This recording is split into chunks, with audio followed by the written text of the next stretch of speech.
What is the 600 anniversary gift? That's what I was just trying to figure out. Do we divide by 10 and go for the 60? Sure. So and then just get 10 of them? Yeah. Exactly. Yeah, let's see. 50 is the silver. 50 is the new 40, I thought. No. Sorry. No, 50 is gold, my man. 25 is silver. What's 70? What's 75? Platinum? 75 probably? is diamond. Diamond. Okay. So 60's got to be something between gold and diamond. Let's go So platinum. like platinum. Yeah. Yeah. Unobtainium. According to Hallmark, 60 is diamond. So Oh. you have to put a ring on it, Colson. Wow. You've been waiting for that for so 10 long. of them. I waited too long. For every digit. I'm glad we skipped 59 because that's charity. Harper, when I gave you those 10 diamond rings, you'll still have one less than Bill Russell. Shout out. Shout out. Yeah, so just prepare to. It'll be great. It'll be perfect. Yeah, so just prepare to. Y'all motherfuckers don't watch us play throughout the year, to tell you the truth. I'm gonna be real with you, and I don't care if I get fined.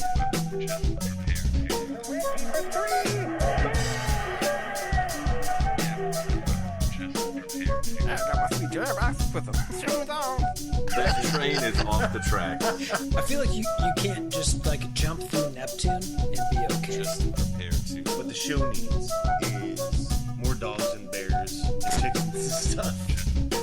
Yeah, so just prepare to be awash in unbeatable goodness. Welcome, Pacers fans. You were listening to the Undebeatables, your semi-weekly Pacers podcast. Today is August 27th, 2022, and this is episode 600. Coming to you from Indianapolis, Indiana. I'm your host, Joey Graffita, the man behind the dials and season ticket holder. This show, we're going to take our annual nerdy journey through the Pacers' regular season schedule. Joining me this week are all three of our analysts, coast to coast, like buttered toast. First, from the high school home of Jameson Brewer, Silver Spring, Maryland, it's the doctor, Jason Triplett. What is up, Pacers fans? What is up, Undebeatables? It's good to see everyone. Good to have the crew back together. Shout out this week to my fam. My mom and dad. My sister are in town hanging out with Ethan and having a good old time. And providing some free childcare. And it is much appreciated. Nice. Coming in from Asheville, North Carolina, he's our in-house bartender, mixing up the drinks in the crappy jingles, John Colson. What is up, Pacer fans? 600. You know, we Joey got the COVID and he said I can't make it this week, and we said it's 600, and he manned up. So shout out, Joey. Shout out. Shout out. Self shout out. Go Undebeatables. Coming from Boise, Idaho, out west, it's our enforcer, John Harper. What is going on, fellas? Happy round number. Way to go. Yay! Woohoo! It's good for the clip show. Yeah. Got a number divisible by 100. Yeah, so Colson, yeah, you mentioned, I do currently have the COVID. She tested again today, and still got it. So if I sound a little different or coughing a little bit extra, my apologies. But what are you going to do? Well, one of the things we love about your voice, Joey, is that it's gravelly, and I think it's even more so now. So this might be your new thing. We might need you to just be permanently on COVID for the show. I'm gonna respectfully decline. Although, given the way this pandemic is going, it'll happen every 6 months or so. Right, yeah. Maybe every 50th episode. Yeah. Try to time it that way. Can you do that? Yeah. Yeah. Maybe I'll get good at this, but I'm going to try not to. Well, before we get into the show, I just want to remind folks that this show is brought to you by you. If you head over to patreon.com/undebeatables, you can support the longest-running Pacers podcast, which is us, for as little as $1 per month at the higher tiers. There are other perks too. Colson, I know you've been sending some for the premium listeners. There's for the top shelf folks. There's a paid free content. Paid content. Free paid content or something free like paid that. content. Yeah. So it's free stuff once you've already paid for the membership. Of the clip shows, they're coming out early in Slack. So yeah, you get the early versions of it, so you can listen to the 4-hour first version before it gets cut down to the hour and 45 minutes that it ends up being. You know, if you're just hate yourself and have a little extra money. Yeah, a little extra money. The other thing that I think was in there is you do get to see a little bit earlier, a little more real time when Colson starts to get worried about trades and I don't know. We may or may not get into this today, but there's some trade rumors, and Colson's worried about the team blowing up and how it's going to affect everybody. So I definitely did go on a rant about that. So yeah, but I'm glad you've already worked Westbrook into our lineup, and I'm excited to hear your thoughts on that. Hopefully we'll have time for it, because I do need some help from my my 3 best Pacer friends for sure. To help you work through hypothetical scenarios. Yeah. Okay. Well, it's that time of year. It's late August, and the Pacers' schedule is out. Hey, Joe, can I do a boomerang first? You can. Go for it.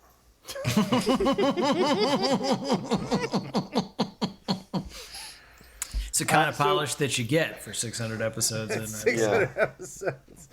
So I'm going to, because I'm super technological, I'm going to unplug my headphones and then play this jingle on my computer so maybe you guys can hear it. I'm not guaranteeing it. Okay. A bango ain't your baby.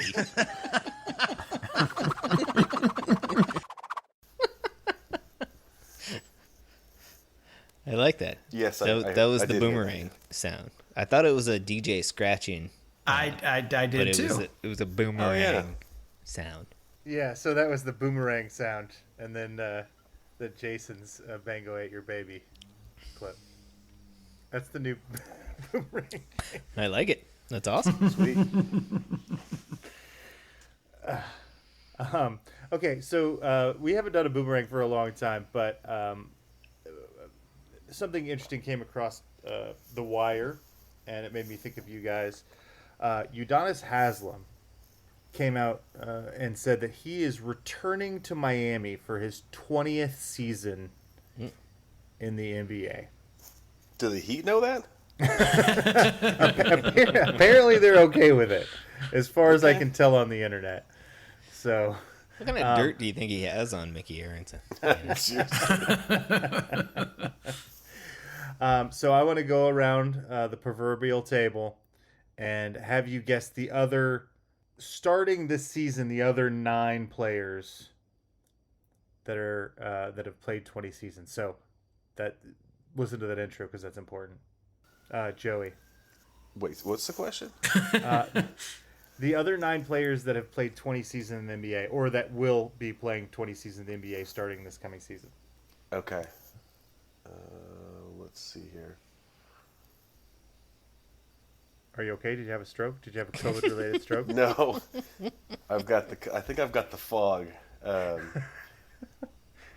Name a guy that's played a long time. Yeah. Karl Malone. Karl Malone, no. Jason.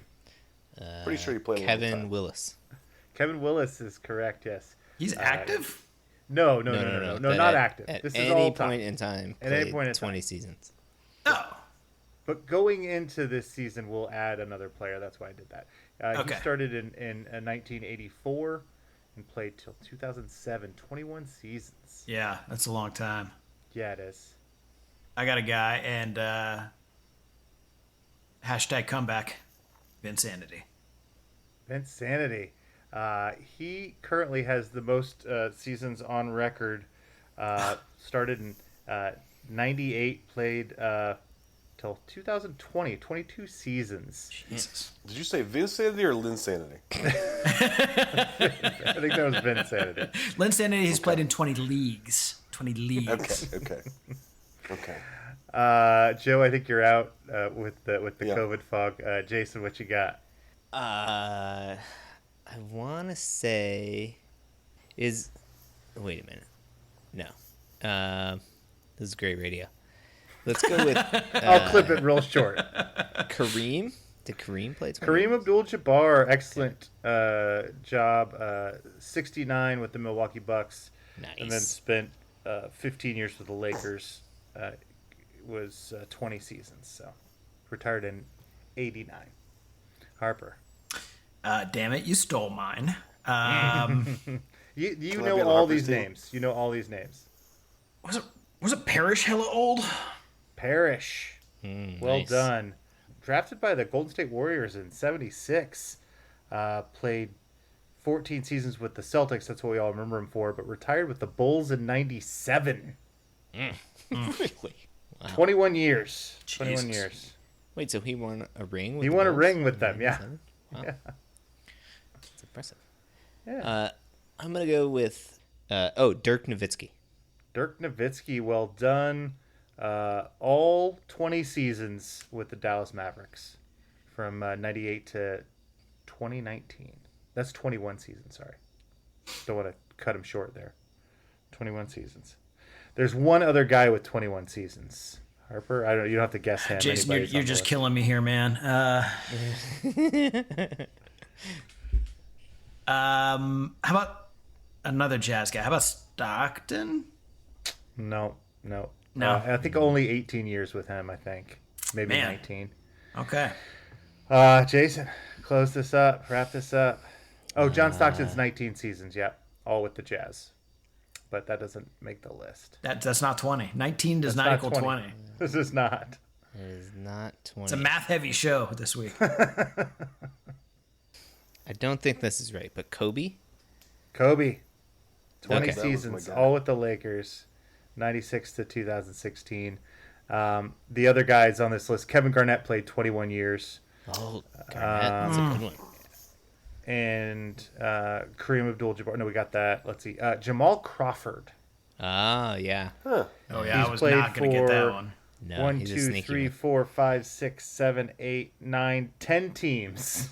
He's sneaky on, like, if you look at, like, the all-time lists, like, he makes a lot of top 25s just because he's Yeah. been around forever. Sheer longevity. He's productive. The other one I would have taken, and the reason I was doing caveats in the beginning is LeBron James is about to enter his 20th season Okay. as well. I was trying to do I the was math. I wondering couldn't. That makes yeah. sense, Yeah, So, he was and going he to is be. definitely coming back. He was going to be my next Carmelo- guest, but I thought Stockton got there. Yeah, if He Carmelo has so many does, assists. Alone. if Carmelo Yeah. does find a job, he will also be in his 20th season. But Okay. it's not looking good for Carmelo. Just letting you know. Wait, so Haslam and LeBron came into the league at the same year? Is that what I'm... Correct, and so did Carmelo. Yeah. They've had very similar careers. Those two. Well, Haslam and LeBron won some rings together, so worked out all right. I mean, sure. LeBron won some rings. Udonis Haslam happened to be Haslam there. Was around. He was in close physical proximity to that happening. He Back was then, he CC'd used on to some come of off the the bench and, like, congratulations. hit people and stuff.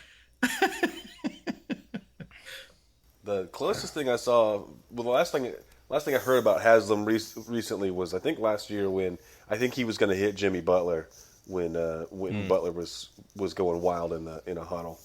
And he said he was going to, well, I think Butler said he was going to fight Spoelstra, and Haslam was going to step in.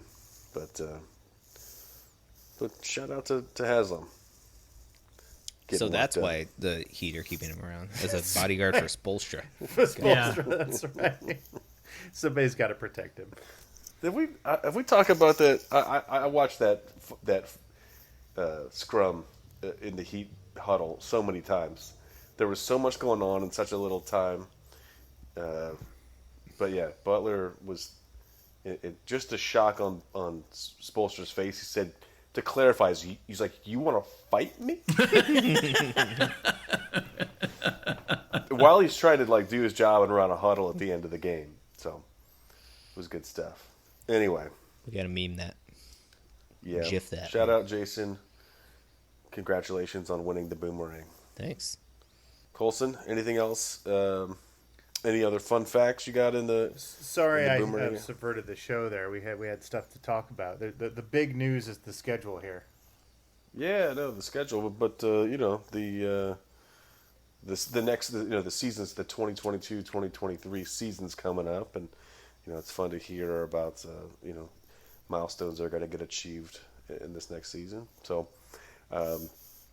Jason, I know that the schedule is something you take a lot of interest in, and I'd like to let you run away with this one. Tell us what did you see when the schedule came out this year? All right, will do. Thank you, Joey. Yeah, this has become my baby of a podcast every year. It's the little nugget that the NBA gives you in the middle of no man's land in August. And apologies to all the fans who I know have been waiting with bated breath. The schedule dropped a couple weeks ago, but I was traveling. I'll try to in the future adjust my travel schedule. I don't want this happening again. Well, they don't Waited tell too you when long. the schedule's going to come out, though. I know, that's the whole thing, right? Yeah. But I should know by now approximately when, and just sit at my computer refreshing the NBA's webpage. Okay. Anyway, so this year's schedule once again features 82 games, which is no surprise. Very consistent of the NBA. Very consistent of the NBA. The first thing I do when I look at the schedule, this used to be a bigger deal, but I would count the number of back-to-backs that we have. This year we have a total of 14 back-to-backs, which is reasonable, and I imagine amongst league average. I didn't actually take the time to look that up, but is much better than the 20 to 21 we used to have back in the day. The next thing I look at is road trips. And this year, what is interesting about this schedule this year is you're going to see lots of road trips and lots of homestands. So actual travel days. I guess there's less ping-ponging between Indianapolis and other cities, I guess. So once we go on the road and we stay on the road. And when we're home, we just stay home for a while. Which I think will be actually a benefit for a young team to have these long homestands. Get a little bit more practice time in. Anyway, so we have 5 road trips. I define a road trip of 3 or more games consecutive on the road. The first, almost right out of the gate, end of October, October 24th to the 31st is a 5-gamer. Philly, Chicago, Washington, Brooklyn, and Brooklyn. So that's kind of nice. Both at You get to Brooklyn. just chill in Brooklyn. Yep. Then, a thing I don't think I've ever seen. I've been watching the Pacers since I was 6 years old, probably, and cognizant of things going on probably since I was 11. The Pacers this year have a 7-game road trip, which I have never heard of. Got the Basically circus coming all to town West or Coast. something? Yeah, Yeah, it's the right? kind of thing the Spurs used to do for the circus, but we've Yeah. never had to do this. Starting November 27th to December 7th, at LA Clippers, at LA Lakers, that's a back-to-back, at Sacramento, at Utah, at Portland, at Golden State, that's a back-to-back, and then at Minnesota. So we kind of work our way back. So we go from West Coast to Central Time, at least. So it's not a full Sweep. jet lag situation. Yeah. We got a quick 3-gamer at the end of December, Boston, Miami, New Orleans. Then in January, we've got a 4-gamer, Milwaukee, Oklahoma City, Denver, and Phoenix, which is a back-to-back and perhaps the most brutal back-to-back of the schedule. And then the last road trip is spanning the end of March to the beginning of April. It's a 5-gamer, all in the Eastern Conference. 5-game Eastern Conference road trip at Charlotte, at Toronto, at Boston, at Atlanta. Those are a back-to-back, and then at Cleveland. Then Okay, sorry. did I miss one? Well, no. Yeah, that's. I'm not. I have a different schedule. I'm not seeing that. Yeah. I have those 4 games, but then at Cleveland on Sunday, April 2nd. Oh, I messed that up. Sorry. Yeah, that's a 4-gamer. Take that at Cleveland away. Yeah. Sorry. Okay. At It's a Charlotte, at 4-gamer. Toronto, at Boston, at Atlanta. But I think you did miss the at Orlando, at Dallas, at San Antonio, at Chicago in the middle of February. Or Okay, end of yep. February. You're right. I did. I tried looking at the schedule a different way this year, and Okay. it did not work for me. I looked at like a calendar Yeah. of like sure. months. Yeah. I figured it would be easier, Yeah. but the Well, way no, that I mean, the one a that new I found laid it out perspective. in a weird way. So I apologize. For There's that. also at Detroit, and at Milwaukee. It's a weird in road trip. Middle of March. These at games Oh, are man. just weird. Yeah, I agree. These things are weird. I'm gonna call those the Star Wars road trips because there's at-ats. That's Nice. I like nice. that. That's good. I like it. You know what? I like that, but it makes sense. So Oh, I don't know my if bad. it fits. My bad. Colson, you want to fix it? Right. Should we call Can I it a make Star it Trek not make sense? Yeah, Star Trek. Star Wars makes me think of Star Trek. Did you call it the gummy bear or something? So we've got the Brooklyn at, and we've got the Detroit at, and what was the other one that was the at? Was there another one? Was that it? I just think saw that's those it. two. Yeah.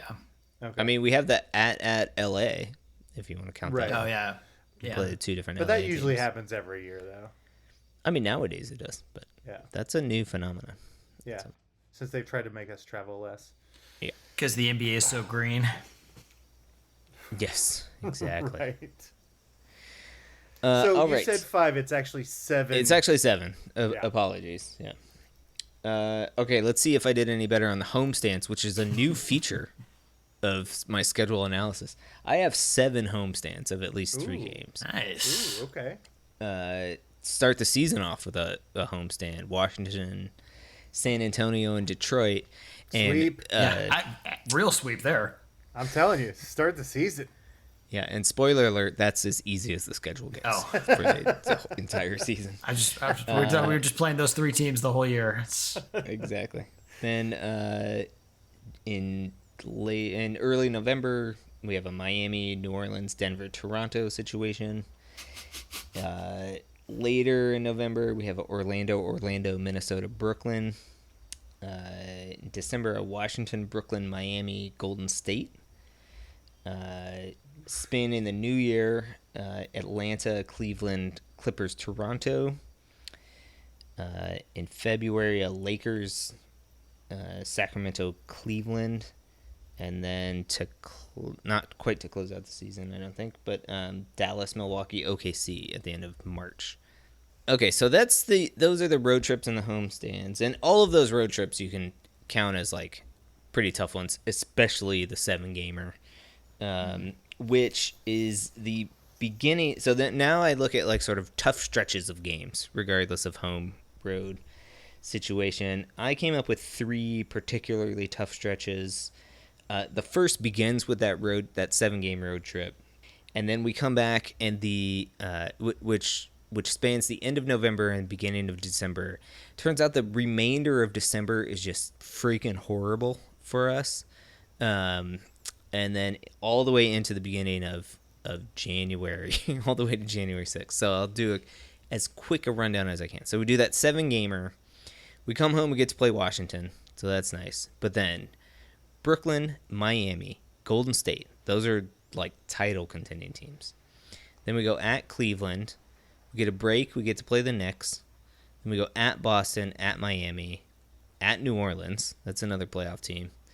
Home to Atlanta, Cleveland, the Clippers, Toronto. Those are all playoff teams. At Philly, home to Portland, who should be better this year. They weren't a playoff team last year, but should be better this year.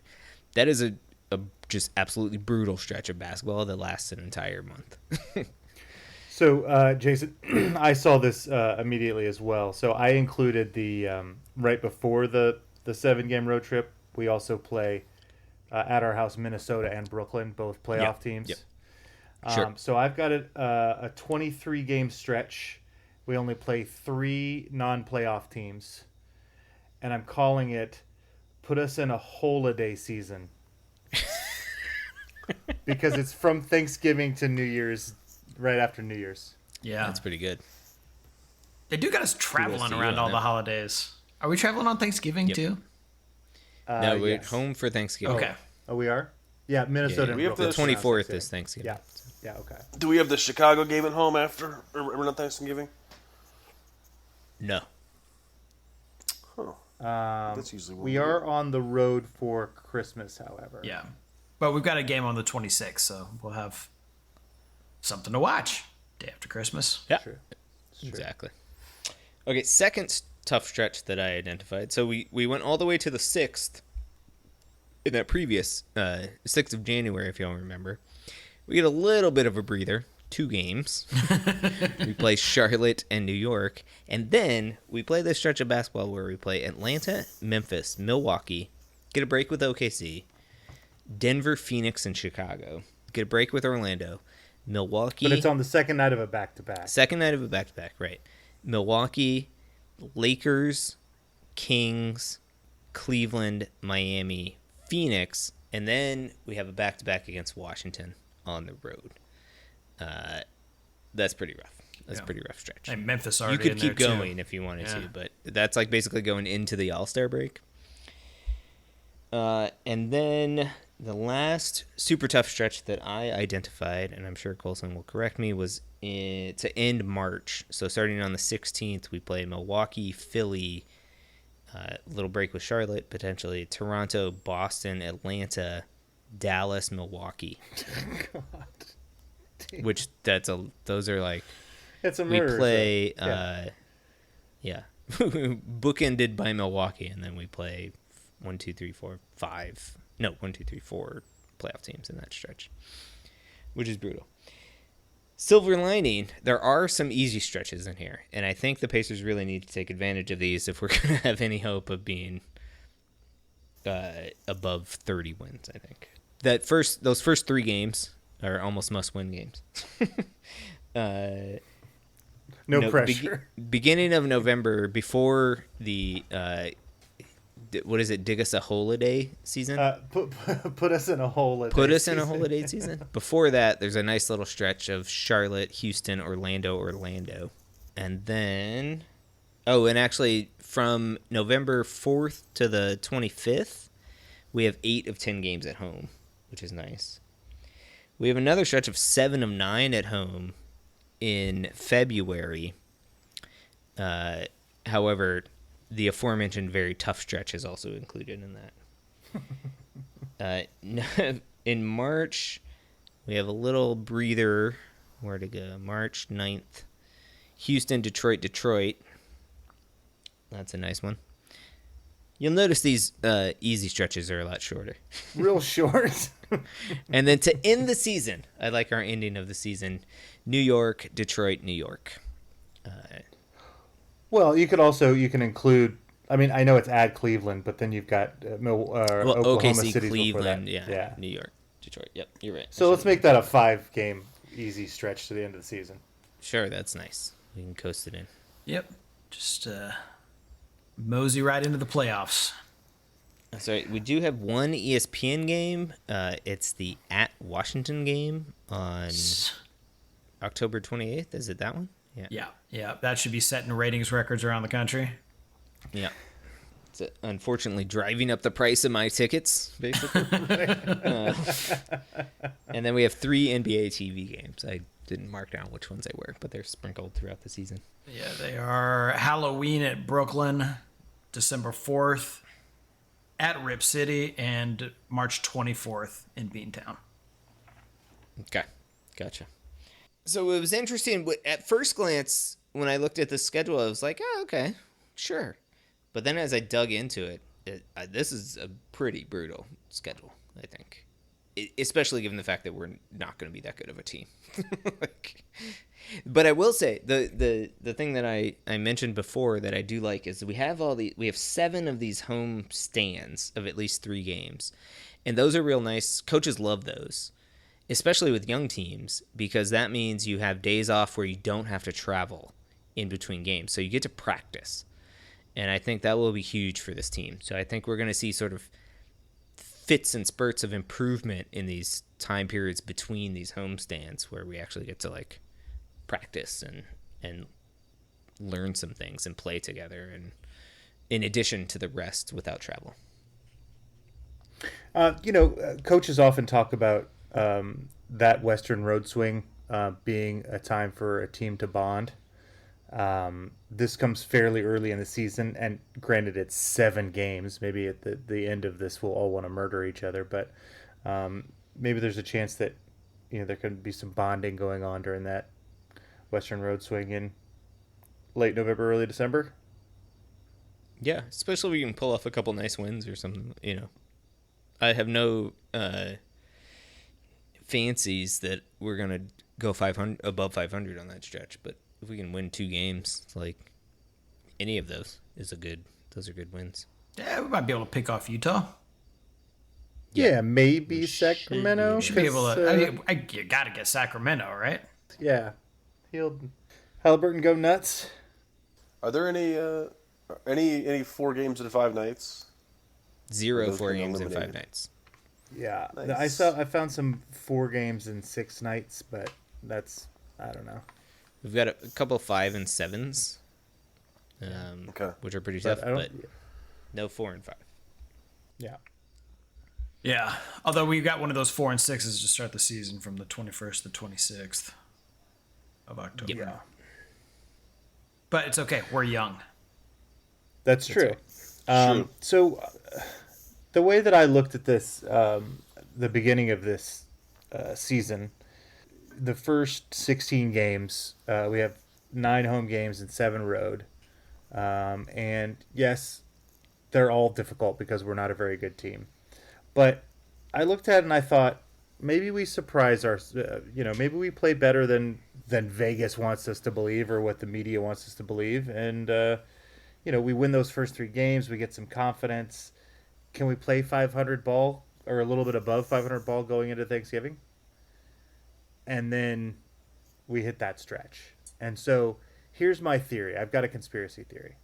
Okay. So follow me on this. Is it a conspiracy if a group of people who are on a team explicitly combine to try and achieve the same? No. I think this is a league conspiracy. Okay. Okay.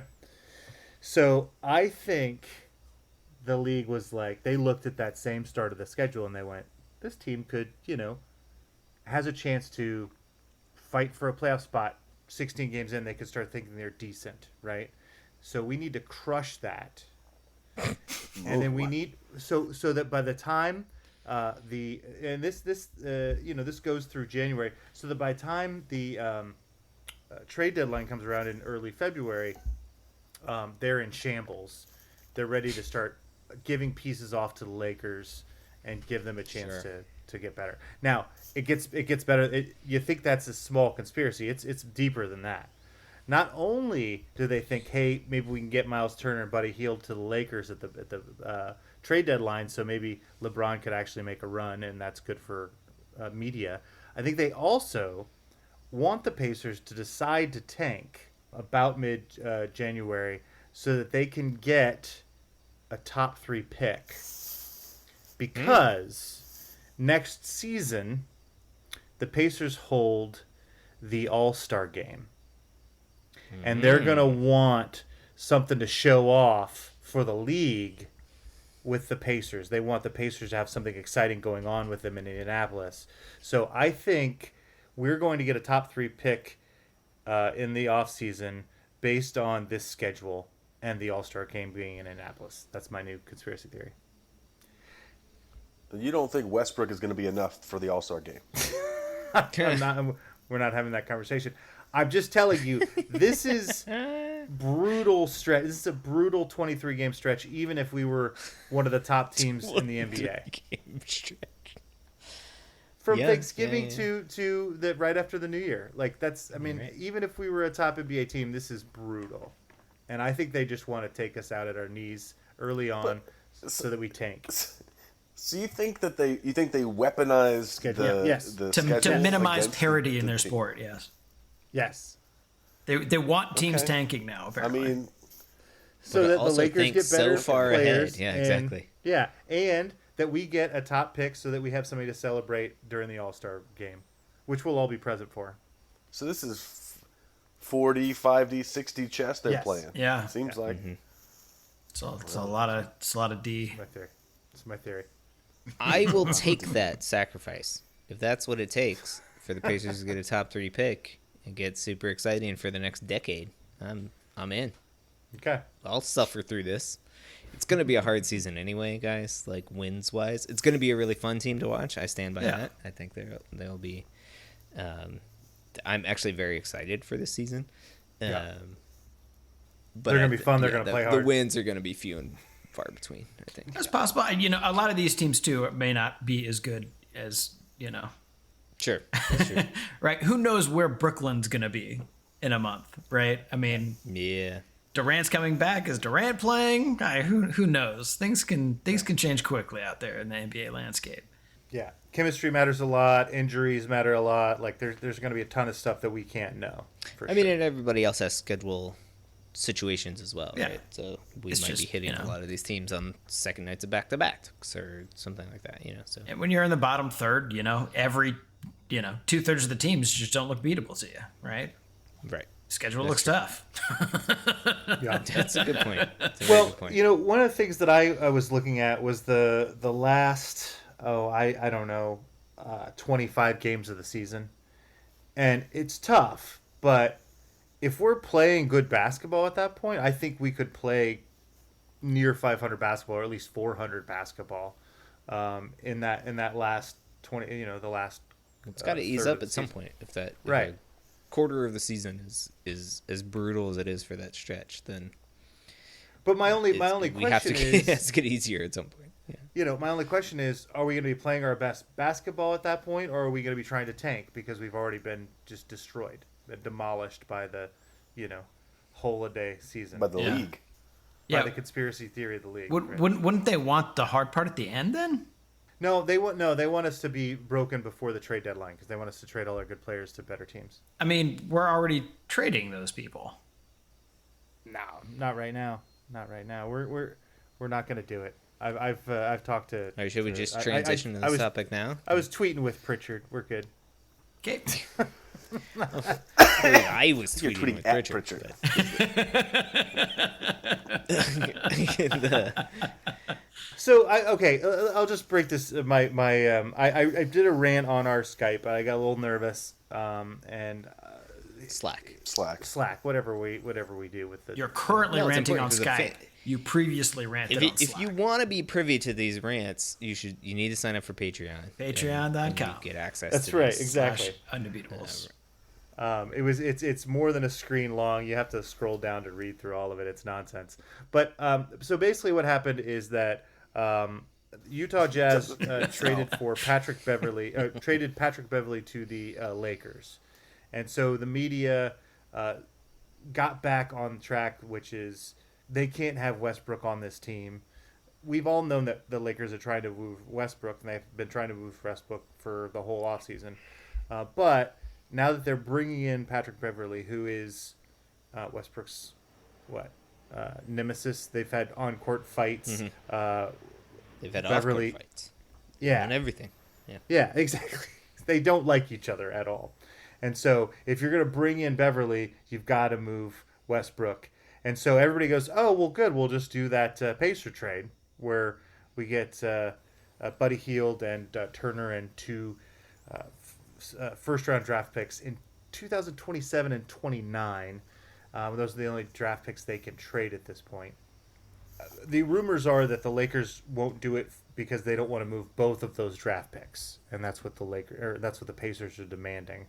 Now, all of this is just in my head conflated media noise and Lakers fans' wishful thinking, but it got me real nervous because none of this makes sense to me. Everybody keeps saying the reason this would make sense is we would get two draft picks and we could tank, but we're already tanking. We don't need to save money. We're already $15 million below the cap floor. We don't need to cut Westbrook or let him sit on our bench for a year either. Like none of it makes sense to me. And I don't understand why it's all over the internet, and it's really scaring me. Well, so what makes sense about it is if your plan as a Pacers organization is to reboot and collect assets, then first round draft picks, regardless of how far they are down the road, are very important assets. Not only from the perspective of it, we could potentially be making those picks, but now they're in our arsenal as assets that can be used as trade fodder in the future, right? So those can be weaponized 2 years from now. Like, let's say 2 years from now, we have the best young backcourt in basketball in Halliburton and Mathurin, and we need, XYZ player from a team that is wanting to tank at that point. We need Chet Holmgren after he's recovered from his Lisfranc injury or whatever. So we trade those first-round draft picks for that. And the salary cap savings is no different than it is now because we have to pay the salary floor as it is, right? So it's not like we're saving extra salary cap, but still I'm sure that Mel Simon is very interested in paying as little as he possibly can during this stretch while we are rebuilding. Harper, what do you think? Is that rebuild equals draft picks? Good. Yeah, for sure. Right. So that's the logic behind it. I don't know that it's something. So Turner and Hield threatened to win us extra games, and so if we're trying to tank, then getting rid of those guys would be useful. I mean, they're just. Correct. I mean, well, that and part of being in a rebuild is the admission that our current pieces aren't going to get us where we're trying to go. That's right. Well, right, but again. Turner didn't play all the end of last year. That's one of the ways that we tanked. We traded away Sabonis because Turner was injured, or maybe because we wanted to devote the Turner more time at center, or whatever we decided on. We've not seen what that looks like. We've not seen a pick and roll with Halliburton and Turner. It could be very good. He's the guy that runs our defense, and we were miserable defensively last year, so it'd be nice to have him back, because at least what Pacer fans are used to is a team that's defensively sound, and it's not fun to watch guys that don't play defense, in my head. Yeah, I mean, he only played 47 games the year before that. I mean, he has injury problems, right? And if you're only playing half the games in the season, you're not going to take a team from bottom third to top third in terms of defensive efficiency, unfortunately, right? Yeah. To me, though, the thing that makes the most sense here is if we trade and then buy him out. Like we don't want him on our team. I'm curious to hear what you guys think. I don't want Russell Westbrook hanging out with Tyrese Halliburton. No, he's not allowed to do anyone. That. No. Or anyone on our team.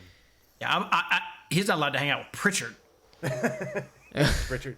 No, but see, I do want. He has to be a hard work ethic guy, though. So I wonder if that's something like that is worth. Because one of your arguments, Colson, is that part of the reason for keeping Turner and Hield around is not only for the aforementioned defensive prowess, but also of Turner and the shooting of Hield and veteranship. Yeah, right. To teach these young players how to play basketball, right? Well, and how to deal with themselves off the court. I think about Turner is the only guy left from that team in 2017, 2018 that had this great chemistry that was greater than the sum of its parts. And we wanted to build on that and build a franchise on the idea that we take care of our players and our players take care of each other and all this stuff. And Turner's the only guy left, and so it'd be nice for him to sort of be able to sort of impart some of that joy or that camaraderie or that pass first mentality or sacrifice for each other idea, and if we don't have him, then we're starting from scratch, I guess, is what I feel like. That's only true until we re-sign Lance. Well, true. But it hasn't happened yet. Thank you. # Bring Back Lance. Despite how many tweets you've sent over. Oh yeah, we do Is it need to one or get two? all Undefeated Nation needs to hashtag bring back Lance. We just need to do that. And Lance for Press. I think that's another hashtag. Joey, can do you use. have a strong opinion of whether or not you would like to execute a Russell Westbrook trade? I mean, I guess like just sort of the locker rooms don't seem better after he's in those locker rooms, and I don't like the on court. I guess like my feeling for him for the last several years has been like his numbers are great. His teams are bad. Like I don't you don't want him on my team. Like congrats, you can soak up a bunch of numbers and you can average a triple double, and that's really great for you. But I don't cheer for the player. I cheer for the team. All right, so it seems like we're all in favor of a trade. If we do it, trade and then buy him out. Would you guys do that? You could. I mean, you could just pay him to stay home. You'd be fine with What's that. the point of buying him out? I guess is my point. Yeah, like, he's why only are got you a year spending left. Simon's money? No, you're spending Simon's money, right? For what reason? Yeah, you can just pay him to stay home. You could do that. I mean, so the reasons to buy him out would be, I think you can potentially save some money. Like you agree to the if he's willing to, if he's agreeing to it, you right, know. right. And it's doing the Well, he the can go get player a another solid contract, because right? it allows Russell Westbrook thinks he's still good and wants to play basketball. So like, Where is he going to play basketball? I don't know, but Somebody will pay him to play. That is not going to be a problem. that's for him and his agent to figure out. But like, yeah, okay. So we're going to give him what $35 million of his $47 million to go home. Like Right. we don't have a player, and we've lost two more players for that. I mean, I just don't understand. It's not even worth it because what are we going to do with the cap space? We have cap space right now, and there's nothing to do It's with not it. about not the a cap cap space space. move. It's about the 2 draft picks. It's About about draft the 2 picks, yeah. first-round draft picks. That's all it's about. My one question with him is if we were to sign him, it's a spectacle. Would it be worth butts in the seats to get him out there? Like you get money at the gate. There'd be TV money probably with that too. Is that something that is going to be enough to move the needle to even suit him up? Or Well, you make a good point. I mean, would ownership want to try to see if they could sell some tickets on his name, even if it destroys the locker room? I would hope that Pritchard and Buchanan could talk any sense of that out of. Yeah. I don't know what the how many jerseys Russell Westbrook is selling these days. Like, Probably more than who else is on our team? Goga. well, slightly more than Goga. Yeah. Would you do it, Harper? What do you think? I mean, there's certainly some outside chance that the Lakers just kerplode in that time frame, and those end up being pretty good draft picks. But my suspicion is that you're right, that those would get translated into something else before then anyway, unless that was in the offing. I mean, it's not a great trade. There's a reason that we haven't pulled the trigger on something like it.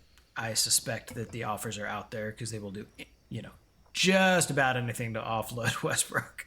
And before it's all said and done, they might cough up that other draft pick as well. I mean, I suspect, I suspect that we would have to think long and hard about that. And probably the reason that it's out there is because we did ask for both. Well, also, isn't there a better deal? If we want to trade Myles Turner, don't you think we get a draft pick and a young prospect back? Like, I mean, I feel like there's better deals for, or for Buddy Hield. Like, you could get a more, We've been trying to trade Turner for 3 years, man. The reason that this works is because the price of acquiring Russell Westbrook is a minimum of a first-round draft pick. And it seems like people are trying to drive the hard bargain of 2. And so the way I see this playing out is it's going to go until the trade deadline. And then I just don't know why you give something up like that two happens. serviceable role players on a team that needs veterans for draft picks that you're never going to see. But we don't And need yes. we don't need veterans. We're What do we need rebuilding. veterans for locker room cohesiveness? So again, what do we do? I think this is what the schedule podcast should be about. Are we tanking? What are we supposed to win this season? What does it look like when you look at this? What are we doing? We're rebuilding. This does not look good to me. We're in a Okay. rebuilding year. I think we're in the 25 to 30 win range. I think we're probably in 30 to 35 because I really like our young kids. But I mean, I know I'm optimistic. Sure. I think the number that they're writing on the board is 35. Probably. Yeah. Okay. Vegas has us at 24.5. Yeah. So 25, 30, 35 is the low, middle, high of the organization right now. Yeah. Yeah. And would I think so. think if we take advantage of that last 25 games, like I mentioned before, I think 35 is reachable. I think if we intentionally tank and everybody's got a tweaked hamstring on the end, I think we're closer to 27 wins. Sounds about right. But you're over. Everybody's over. Yeah, It sounds put like. all your money on Vegas. on Pacers over. The financial advice of the Undebeatables is not to be relied upon, nor are we liable for any losses that you may incur. So, Harbert, you sent out that you will you thought incur. we were. What was our low, middle, high was what 32, 37, Yeah, 42? I said several shows ago 32, 37, 42. That's why I was, I know I'm optimistic. So we're kind of in that range, though. If you say 35 is the high end, right? I mean, like you haven't changed your opinion that much. It would be a minor miracle for us to get to 42 at this point. Yeah. But, I mean, 42 is playoffs. Yeah. I mean, Like if you win 42 most likely, right? But, on some level, if you're going out and trying to compete, there should always be some scenario where you go at least 500, right? That's just like sort of a baseline belief for me. Sure. Are we? If we're competing, I shouldn't say playoffs, play in. Yeah. Right. Yeah. But I mean, I don't, Myles Turner and Buddy Hield don't like drastically change my math either way in this. I mean, I think them versus. I mean, if you trade him away for Westbrook and then cut Westbrook and bring in 2 G League guys, I think that is a 5-game difference. I mean, we've got we've got tons of guys. They're just projects. We don't have a ton of guys. I mean, we just traded like 6 guys from Boston. Like, that's a pretty good organization. We think some of those guys will shake out. We like Goga. He's played pretty well for us for stretches. Like, Myles Turner is not going to win us a championship, and that's not going to be a part of our future. Like, it's not. Right? So, if you can... The guy has been here his entire career, and I feel like he's a piece on a good defensive team. And if he's willing to stick it... And now, granted, his contract comes at the end of next year. Yeah. But, I mean, if he wants to stick it out, then I feel like he is a piece on a good team. But the goal of the rebuild is not to become a good team, right? That's not the goal, right? When you go into this, Not right now. you're trying to create a lasting legacy franchise, right? I mean, I've never dealt with this before as a fan, so I don't really. I'm not. Sure. I mean, we've always been competitive, and our worst years are like 35 wins. Like I don't. Last year I thought would be a one-off, and now I'm looking at the schedule going, there's no way this is a one-off. We're also losing all the games this year too. And Well, it's at least a 2 off. and it's like, yeah, will this team be fun to root for? Sure. Or are we looking for what's good on this team and what matters moving forward? I just don't know if getting rid of Turner is the answer to any, I mean, outside of getting worse. I don't know. I mean, guess how that's many what we're wins supposed to do you be think doing. it costs us to trade Turner? 5? I mean, That's like probably 3 or 4 draft pick positions. Like that probably matters. yeah. So you're saying if he were to play a full season, you think he's worth 10 wins? Yeah, like in a good that way. seems pretty optimistic to me. No, I'm saying Because he's if going to he play stays 40 reasonably games healthy, for us, right? I'm saying he's worth 5 wins. If he's healthy. I think he is. For a full even season. if he plays 50 games, 55 games, I think he is. I think because otherwise this team doesn't have a defensive core. It just doesn't. And I think that matters. I mean, you don't know that to be the case, though, right? I mean, we drafted a guy who plays defense. We know we got, some young talent who can play on the other side of the ball. And, I our love perimeter Isaiah play, Jackson's switchability. Like, I mean, there's stuff that there's, but the thing is young guys take a long time to understand the defense in the NBA, and Turner knows how to do it. So why not let him teach the guys how to do it, at least for a season? Like I think they will. Probably. I think they'll let him teach him until they Yeah. Right. And I think Chris Duarte is a very talented defensive player. That way you get kind of the best of both worlds, right? At some level. All right, I'm not real happy about trading Turner. It's all. I mean, it's not something to be super excited about, right? I mean, he's a fan favorite, a guy we've had around for years, and yeah, we all like Turner. He's a warrior for the team. He's one of the guys with the, he's got the section, the Turner's block or whatever, He goes for backpacks. Block party. Block party, All right. Well, I think we solved. You have way more schedule information than you need in your life, Undebeatables fans, and Colson certainly has concerns. We will keep you posted on this Myles Turner trade rumor. Yeah, we situation. probably should just rename our pod the Turner Trade Rumor Corner or something.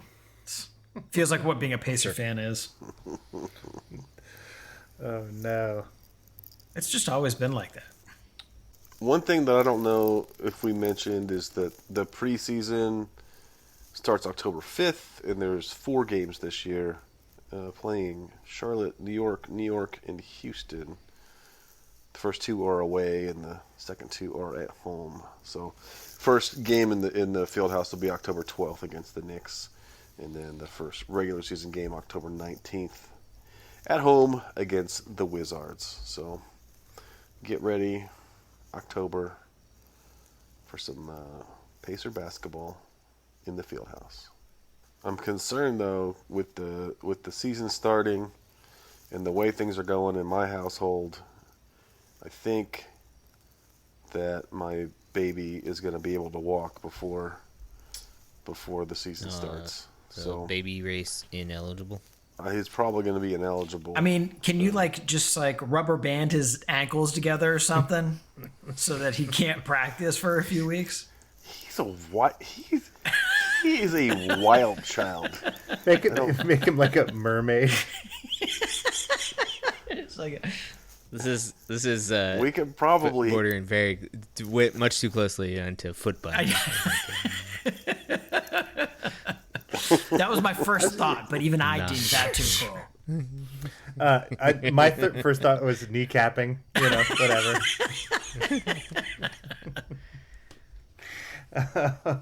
Or maybe you could just feed him a lot before he goes to the game, and so then he just doesn't have the strength to hold himself up. But then he'll be like center mass. He'll just be just up on his belly, can't reach. Well, he's not gonna win, but at least he can participate. Oh, we're not going there to win. What if you're going? If you're not going to win, what are you even doing, Joe? We're going to just steal the show. If it's by winning, or if it's by being adorable, or if it's standing up and by outright cheating. Yeah. What are they going to do? Disqualify him? You can't disqualify a child. I know when they get a close up on his cute little face. Right. No, what are they going to no take way. away the trophy? I mean, come on, that's not cool. Or the $1 million true. prize that I assume comes with winning a baby race.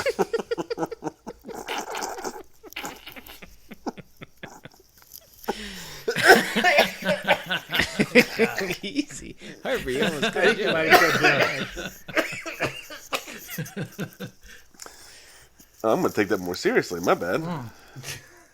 And to rethink that ankle rubber band idea I had, huh? Yeah. All right, team. Well, I think it's probably as good a time as any to get out of here. I'd like to thank you for listening, and as John had mentioned, we'll be ramping up the season coming up here soon. We've got the cycle of Undebeatables preseason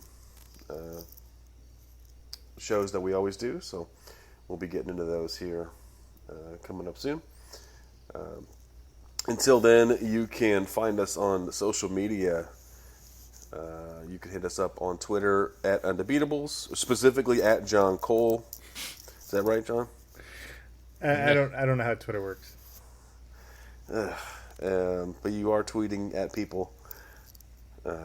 Hopefully, I'm making them. know how. Yeah, hopefully, I'm making change with that. That's how change works, right? by hashtags. That is correct. We're on Facebook.com/The Undebeatables. Our website, theundebeatables.com. You can find us there. And there's a contact form there. You can send us a message. And we have an email. Shout out at theundebeatables.com. And we've got t-shirts on the website/store. For our once and always Hall of Fame coach, Bobby Leonard, and for the architect, Donnie Walsh. I'm a little rusty. We've had an off season. It's off season, yeah.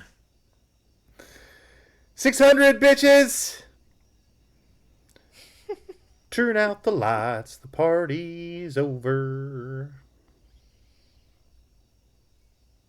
Your sign off and your song were really at odds there. No. Also, it sounds weird when you yell 600 bitches. Yeah, I didn't hear the comma in there, man. Got it going on over there. It's a Saturday night in Asheville. What else do you want me to say?